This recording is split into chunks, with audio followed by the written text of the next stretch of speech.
दोस्तों इस वीडियो में मैं आप लोगों के साथ एक लेटेस्ट आरटीआई रिप्लाई शेयर करना चाहूंगा from employ state insurance corporation ESIC. ये आरटीआई रिप्लाई है रिगार्डिंग डिप्टी डायरेक्टर पोस्ट। हमने कुछ क्वेश्चंस पूछे थे इस पोस्ट के रिगार्डिंग फ्रॉम ईएसआईसी, तो उसका रिप्लाई हमें मिला है।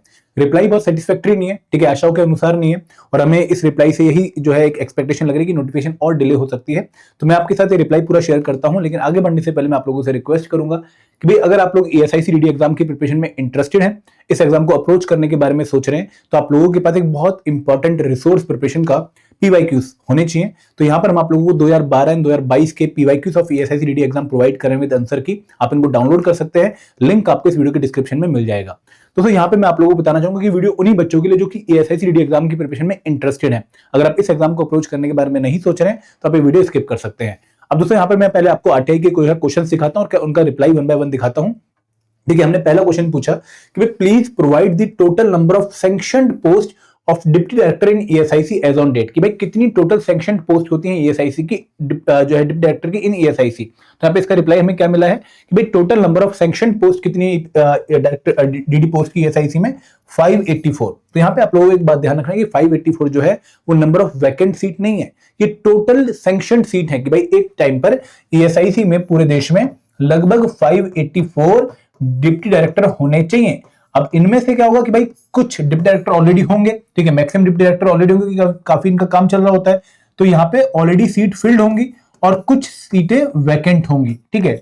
अब जो सीटें वैकेंट है उनको दो तरीके से फिल करवाया जाएगा, एक है डायरेक्ट रिक्रूटमेंट का चैनल और एक है डायरेक्ट प्रमोशन का चैनल। तो यहाँ पे जो एक लेवल नीचे होता है उसको प्रमोट करके ईएसआईसी में डीडी बनाया जाता है, और जो डायरेक्ट रिक्रूटमेंट है इसमें क्या होता है कि यूपीएससी को एक रिक्वेस्ट भेजी जाती है कि भाई आप हमारी इतनी वैकेंसीज के लिए एग्जाम कंडक्ट करवा दो, और फिर यूपीएससी वो एग्जाम कंडक्ट करवा के लोगों को सिलेक्ट करके ईएसआईसी को डिप्टी डायरेक्टर पोस्ट पे भर्ती करने के लिए बोल देता है। तो यहाँ पे जो 584 है टोटल नंबर ऑफ सीट है। हमने सेकंड क्वेश्चन क्या पूछा कि please provide the number of vacant post of deputy director as on date, कितनी नंबर ऑफ पोस्ट वैकेंट है इस टाइम पर, हमने ये क्वेश्चन पूछा।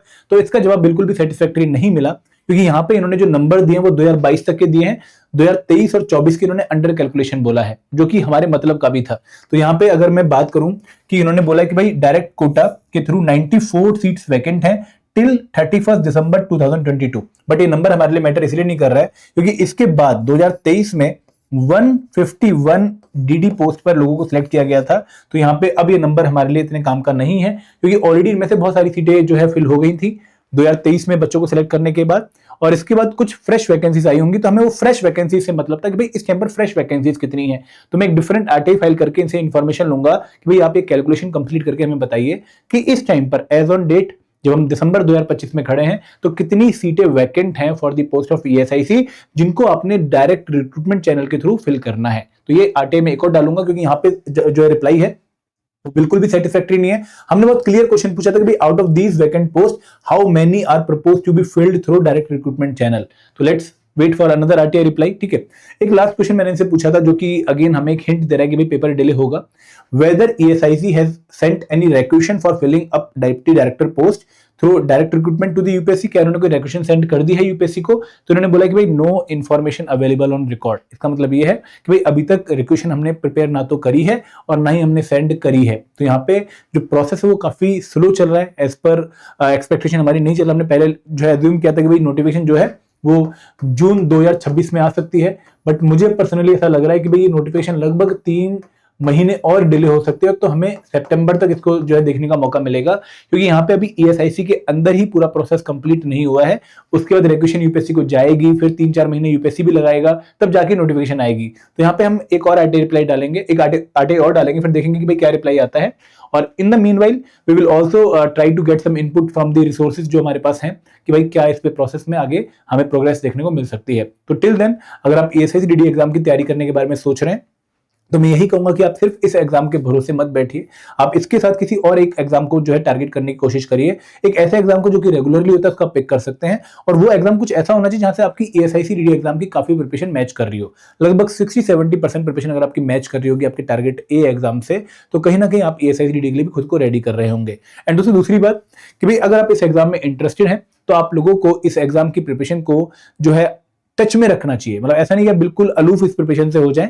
आप अगर वर्किंग प्रोफेशनल तो डेली आप लगभग 1-1.5 घंटे या 2 घंटे इस एग्जाम की प्रिपरेशन में लगे रहें। जैसे इस एग्जाम की प्रिपरेशन में एक पार्ट है क्यूआरई प्लस करंट अफेयर, आप उसको रेगुलरली प्रैक्टिस करते रहिए। आप करंट अफेयर डेली न्यूज़पेपर से पढ़ते रहिए। फिर जीएस के सब्जेक्ट से भी आप रेगुलरली प्रिपेयर करते रहिए, 1-1.5 घंटा यहाँ पर दीजिए। और जो बाकी कंपोनेंट्स बचे लाइक एचआरएम, फाइनेंशियल मैनेजमेंट या फिर अकाउंटिंग प्रिंसिपल एंड जो है मार्केटिंग मैनेजमेंट, वो आप बाद में प्रिपेयर कर सकते हैं। जरूरी नहीं कि वो आप नोटिफिकेशन से पहले ही प्रिपेयर करके रखें। तो अभी आप ये वाले एरियाज को अभी टारगेट कर सकते हैं, इनको आप बाद में हैंडल कर लीजिएगा, क्योंकि आपने ऑलरेडी पढ़ रखा होगा तो इनकी सिर्फ रिवीजन करनी होगी और ये वाला एरिया बाद में भी कवर कर सकते हैं। तो एक इंपॉर्टेंट जो है अपडेट थी, मैं आपको बस ये बताना चाह रहा था कि भाई नोटिफिकेशन थोड़ा डिले हो सकती है, आप इसको जो है जून 2026 में एक्सपेक्ट ना करें, थोड़ा सा प्रोसेस आपको और लेट देखने को मिल सकता है। This is all from my side, thank you very much, जय हिंद, जय भारत।